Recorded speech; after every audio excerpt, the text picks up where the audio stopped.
Menepi, menyepi, dan menyendiri adalah sesuatu yang mungkin sebagian besar orang merasa tidak nyaman untuk melakukannya. Apalagi orang yang begitu suka keramaian, berkumpul dengan begitu banyak orang dan disitulah dia merasa hidup. Tetapi yang menarik adalah bahwa menepi, menyepi, atau menyendiri itu adalah satu cara jitu untuk seseorang bisa lebih tenang sejenak. Begitu pula sebagaimana apa yang kemarin disampaikan mengenai lukisan mosaik, yang untuk dapat kita menikmatinya, kita perlu mengambil jeda sejenak. Berdiam terlebih dahulu memandangi lukisan itu dan menjaga jarak.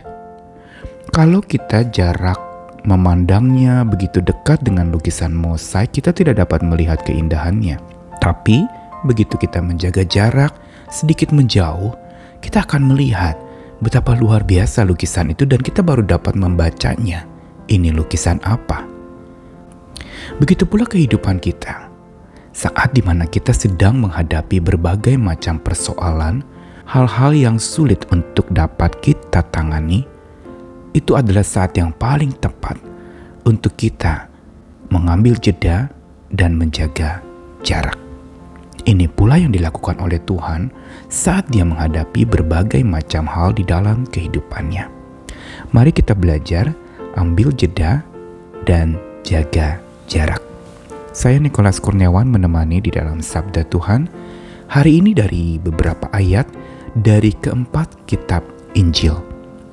Yang pertama Matius 14 ayat 12-13. Kemudian datanglah murid-murid Yohanes Pembaptis mengambil mayatnya dan menguburkannya, lalu pergilah mereka memberitahukannya kepada Yesus. Setelah Yesus mendengar berita itu, menyingkirlah ia dari situ dan hendak mengasingkan diri dengan perahu ke tempat yang sunyi. Tapi orang banyak mendengarnya dan mengikuti dia dengan mengambil jalan darat dari kota-kota mereka. Lalu Matius pasal 14 ayat 22-23. Sesudah itu Yesus segera memerintahkan murid-muridnya naik perahu dan mendahuluinya ke seberang. Sementara itu ia menyuruh orang banyak pulang. Dan setelah orang banyak itu disuruhnya pulang, Yesus naik ke atas bukit untuk berdoa seorang diri. Ketika hari sudah malam, ia sendirian di situ. Lalu dari Injil Markus 1 ayat 35 dan 39, pagi-pagi benar waktu hari masih gelap, ia bangun dan pergi keluar, ia pergi ke tempat yang sunyi dan berdoa di sana. Lalu pergilah ia ke seluruh Galilea dan memberitakan Injil dalam rumah-rumah ibadat mereka dan mengusir setan-setan. Lalu dari Lukas pasal 4 ayat 42. Ketika hari siang, Yesus berangkat dan pergi ke suatu tempat yang sunyi. Tetapi orang banyak mencari dia. Lalu menemukannya dan berusaha menahan dia supaya jangan meninggalkan mereka.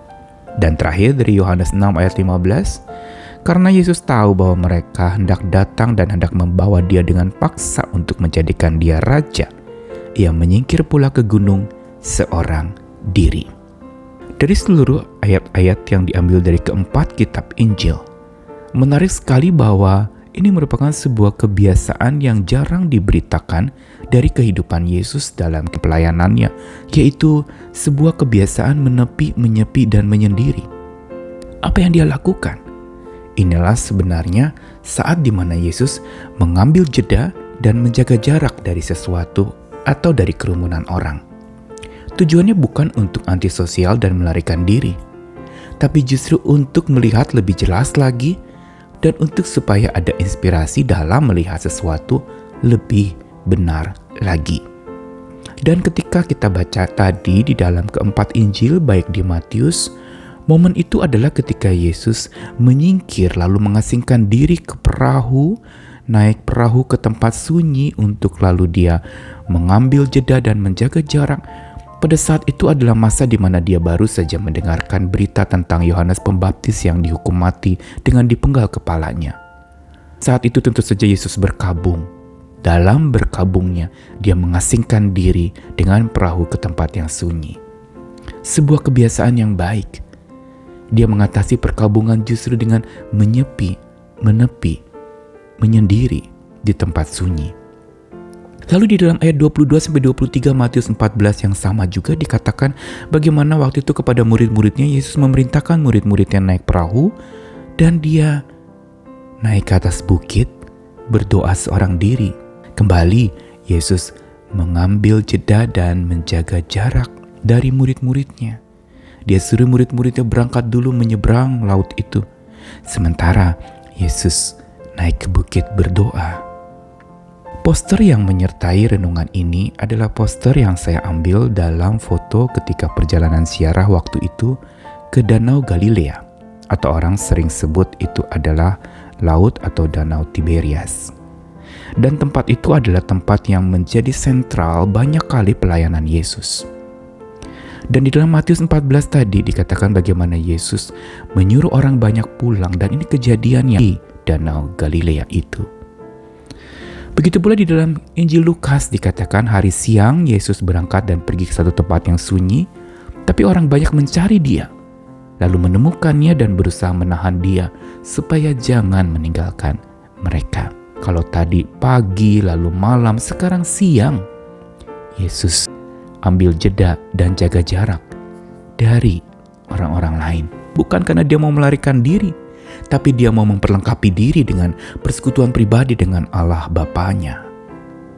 Dan di Yohanes 6 ayat 15 juga dikatakan karena Yesus tahu bahwa mereka hendak datang dan menjadikan dia raja, dia menyingkir pula ke gunung seorang diri. Yesus tahu kedatangannya bukan untuk jadi raja yang dielulukan dan dipuja-puji demikian rupa, tetapi justru menjadi hamba, dan karena itu dia menyingkir seorang diri, menyepi. Kembali fokus kepada panggilan Bapaknya untuk dia, bukan menjadi raja tetapi menjadi hamba yang melayani. Popularitas tentu saja menjadi godaan untuk Yesus yang dipuja-puja banyak orang. Tapi bagi Yesus dia bukan untuk popularitas datang ke dalam dunia ini, tapi untuk menjaga sebuah panggilan, integritas untuk dia melayani sebagai hamba. Apa yang Yesus lakukan ini menjadi sebuah pola atau kebiasaan yang sering disebut orang solitude, yaitu saat di mana seseorang menepi, menyepi, dan menyendiri di tempat sunyi, mengambil jeda dan menjaga jarak. Dan ini adalah langkah bijak yang Yesus lakukan saat perkabungan atas kematian Yohanes. Dia menepi, menyepi, menyendiri, ambil jeda, jaga jarak. Saat ketika dia sudah lelah bekerja, lalu kemudian dia beristirahat dan dia menepi, menyepi, menyendiri, ambil jeda dan jaga jarak. Juga saat dia dikejar-kejar ingin diangkat jadi raja, dia ambil jeda dan jaga jarak untuk dia bersekutu dengan Bapaknya. Dan inilah sebuah pola yang harusnya kita pelajari dan kita lakukan. Karena praktik kebiasaan solitude Yesus atau menepi, menyepi, menyendiri, ambil jeda, jaga jarak, ini adalah satu langkah bijak. Ada kalanya kita perlu ambil jeda dan jaga jarak terhadap sesuatu, terhadap satu lingkungan yang mungkin kita sudah merasa tidak bersahabat lagi dengan itu. Mungkin kita merasa orang itu sudah melukai kita, atau mungkin kita menghadapi sebuah masalah yang kita tidak dapat tangani. Ambil jeda, jaga jarak dari itu semua. Karena ini adalah langkah bijak agar kita bisa memandang dari kejauhan sejenak untuk makin lebih baik kelak. Karena dengan demikian maka sebenarnya praktik ini adalah sebuah praktik hikmat dari Tuhan. Mari setiap kita ketika sedang menghadapi berbagai macam persoalan, coba ambil jeda, istirahat sejenak, dan jaga jarak dari sumber masalah itu.